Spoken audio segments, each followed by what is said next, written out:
Dans un monde où les violences policières restent impunies, nous avons rencontré Monsieur Leroux, victime de violences policières sans fondement.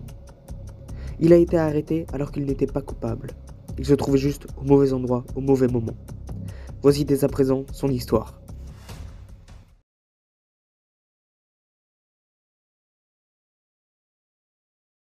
Bonjour, aujourd'hui je vais vous parler comment un malheureux hasard a ruiné ma vie, ainsi que celle de ma famille. Voici mon histoire. Un beau jour, je me baladais en ville, tranquillement, et au tournant d'une rue, je vois deux jeunes qui arrivent vers moi. Un d'entre eux m'a passé une canette de peinture, je savais pas quoi faire, je l'ai attrapé, sans savoir, comme un réflexe. Et tout à coup, les policiers qui les poursuivaient m'ont pris, m'ont plaqué contre un mur. Reste là, bouge plus. Voyons dès à présent le point de vue du policier.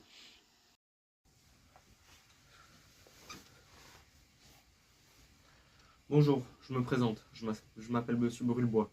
Je suis le policier impliqué dans l'affaire Leroux. À travers cette interview, je vais vous expliquer comment s'est déroulée l'histoire et ma vision des choses. Pour commencer, je dirais que c'était une journée ordinaire. J'étais en patrouille avec ma collègue et franchement rien ne se passait. Ou bien plutôt tout se passait bien. Ah là là, il se passe vraiment rien aujourd'hui. Ouais, c'est vrai. C'est chiant. Une journée comme ça donne envie de déprimer. Plus tôt dans la journée, mon commissaire m'a rappelé à l'ordre en me disant que j'étais beaucoup trop agressif lors de mes arrestations. Mais pour moi, je fais que mon travail. Si il n'est pas fait de cette manière, je pense que le taux de criminalité va augmenter et que donc ça deviendra ingérable à force. Mais bon, il m'a rappelé à l'ordre et il m'a dit que si je ne me calmais pas, j'allais être destitué de mes fonctions. Entrez. Bonjour monsieur le commissaire. Que nous vaut votre appel? Alors, comment je peux commencer cette petite discussion, monsieur Brulebois?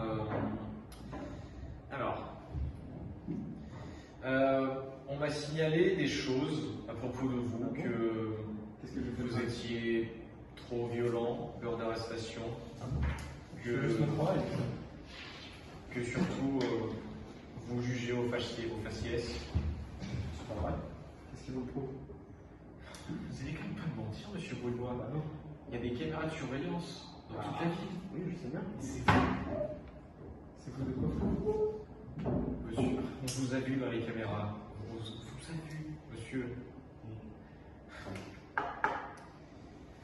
Alors, je vais vous donner quand même une dernière chance. Une dernière chance, je vous affecte dans le secteur A, là-bas. Ouais. Vous allez juste faire une patrouille. Ok.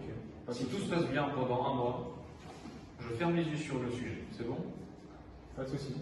Alors, j'ai ici Évidemment, votre, ça va bien se passer. j'ai votre brassard. Ouais. Je vous le remets. Merci. Vous avez droit à une chance. Merci. Passez une bonne journée. Bonne journée. À un moment dans la journée, on était donc toujours en patrouille avec ma collègue et on tombe sur des voyous qui étaient en train de taguer des murs.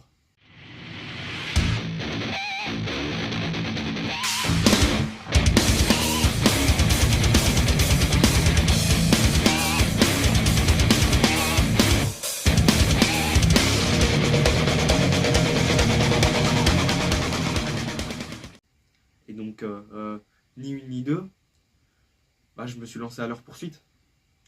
Et au coin d'une rue, je tombe sur un d'eux qui était décidément à bout de souffle, avec sa bombe de peinture dans la main. Et hop, bah, je l'arrête. C'est la première des choses qui me vient à l'esprit. Hé, vous, là-bas, arrêtez-vous.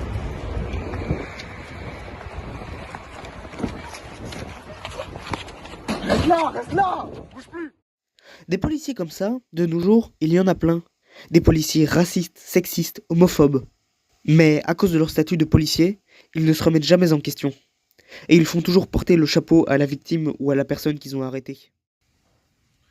Je dirais pas que l'arrestation était violente en soi, mais plutôt que le voyou se débattait et qu'il était coriace. Donc oui, il faut y mettre de la force, parce que sinon il va s'échapper.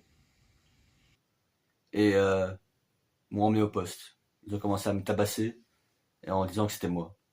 J'ai protesté bien sûr, mais ils voulaient rien entendre. J'étais seul et je savais pas quoi faire. Donc j'ai repris mon calme et on l'a emmené gentiment au poste, où on l'a mis en garde à vue pour connaître les motifs de ce qui ont poussé à cet acte de vandalisme. Amené au poste, j'ai expliqué que c'était pas moi, que j'avais rien fait. Tout ce que j'avais fait, c'était je passais en ville et c'est tout. Mais le policier ne voulait rien savoir. Il pensait déjà que c'était moi le coupable avec la canette. Bien évidemment que ce genre de policier va essayer de déformer la réalité. Avec son pouvoir, il va manipuler les victimes ou les personnes arrêtées et les contraindre à dire des choses qui ne sont pas vraies, à déformer la réalité, juste pour faire entendre au policier ce qu'il a envie d'entendre.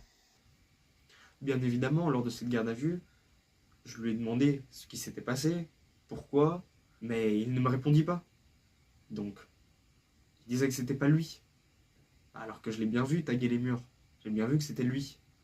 Je me suis dit qu'avec ces gens-là, il faut quand même être coriace pour arriver à avoir la vérité. Avance. Avance. Lâchez-moi.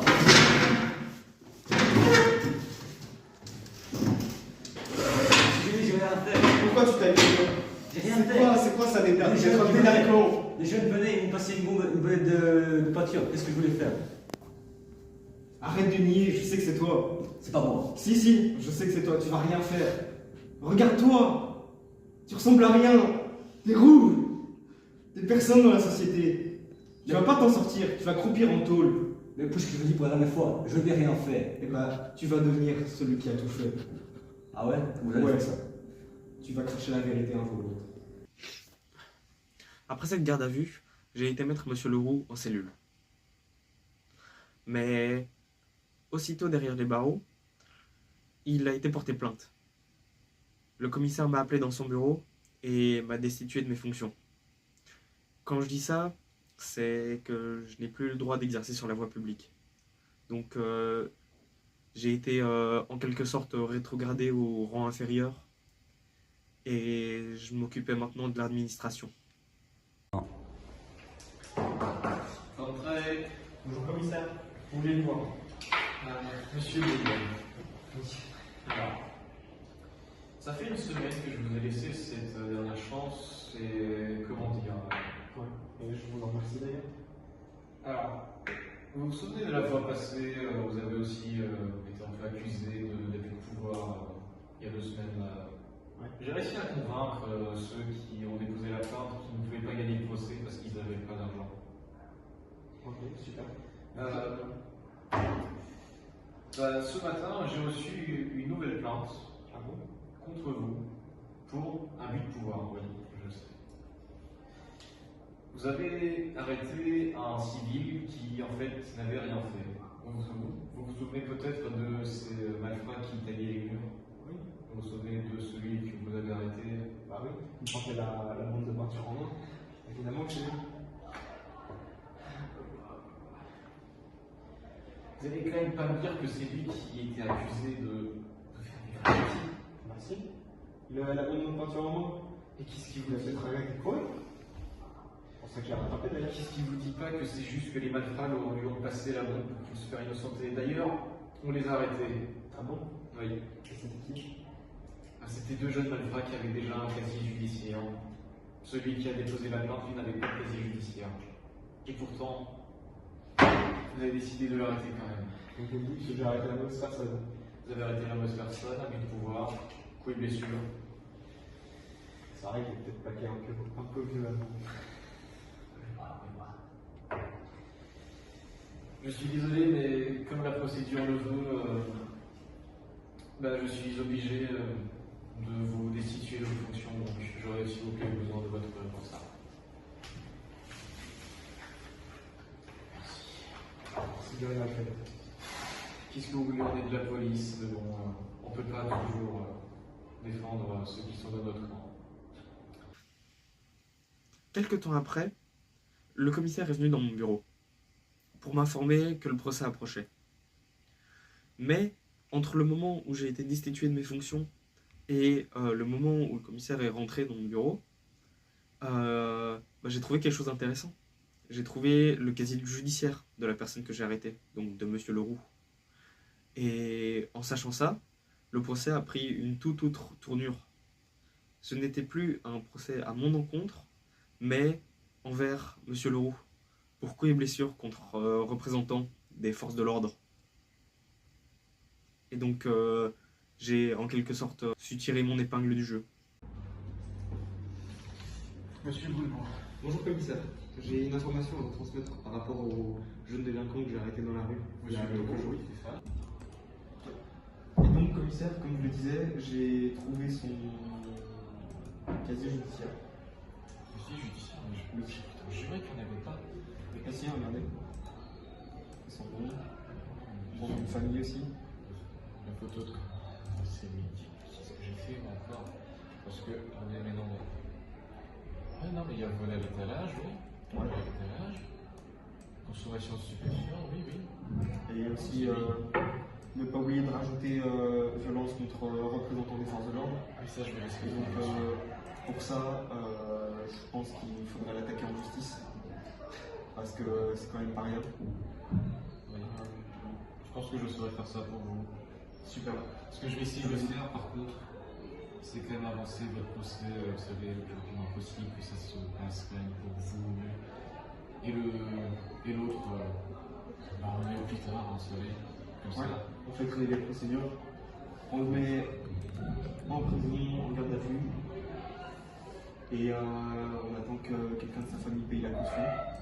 Mais bon, vous savez, ces gens-là, ça roule pas sur l'or, donc Ah, les moyens. voilà. Je pense qu'il va traîner pendant pas mal de temps. Après avoir été mis en cellule, le commissaire a appelé la famille de Monsieur Leroux pour leur informer qu'il était en cellule. Et donc le commissaire leur a proposé de payer une caution pour le faire sortir plus rapidement de là. Quand même appelé madame, parce que bon, ça commence à bien faire cette histoire.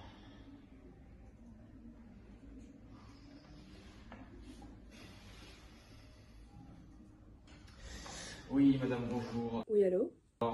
C'est le commissariat de la zone XL. Je tiens à vous signaler que votre fils est actuellement en garde à vue. Comment ça, en garde à vue? Oui, il est en garde à vue. On lui a reproché des faits un peu graves parce que violence policière, voilà, c'est un fait grave, bien sûr. Mais je comprends pas, vous êtes sûr qu'il est en garde à vue?